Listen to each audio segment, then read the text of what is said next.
guys make this game happen every day? Who writes out the questions?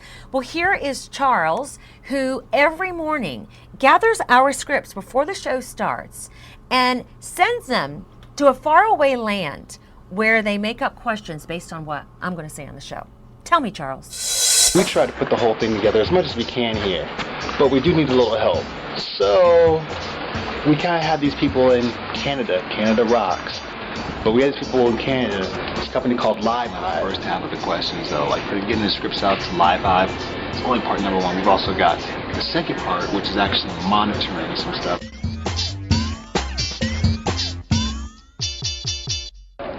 It's 8 o'clock, so the game is starting, and I'll see you in the game. Good luck. We've all fantasized about that moment where our childhood dream comes true. Whether we've become the heavyweight champion of the world or pop icon. But what would it feel like to finally make it to the top of the heap? Well, this clip has become a massive hit on the web because it gives us an intimate look into the moment that R&B singer Nikki Jean realizes that she has made it big. I wanted to be able to relive it over and over again, so I had to record it. So, after buying 15 copies of the Lupe Fiasco album that she sings on, Nikki Jean set up a camera in the car to record her moment. And all I kept thinking about was like the hardships and the trials and the errors that had gone into making that moment. She had some issues at first. Getting so frustrated opening the CD, and I had to take a breath like, okay, you waited this long to get on a CD. I know you can wait just a little bit longer to open it. But once the music started, her emotions took over. I was just so relieved, ecstatic / relieved / overjoyed, just really happy. I'm just appreciative. It humbles me every day to have this opportunity. Nikki Jean is now on tour with Kanye West and on her way to stardom. I'm really thrilled that you watched my video and that you took interest in it. Hey, no problem, Nikki. It's what we do. It's called The Man Cave. Hang on, let me read this in my manly voice.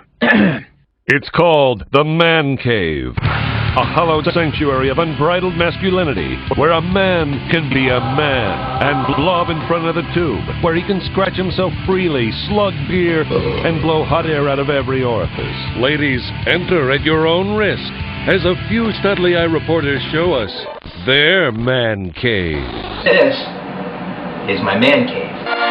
Jay Spees has an unquenchable thirst for the good life, so he transformed his basement into a home brewery. I'm making a batch of beer right now. Look at that sucker go.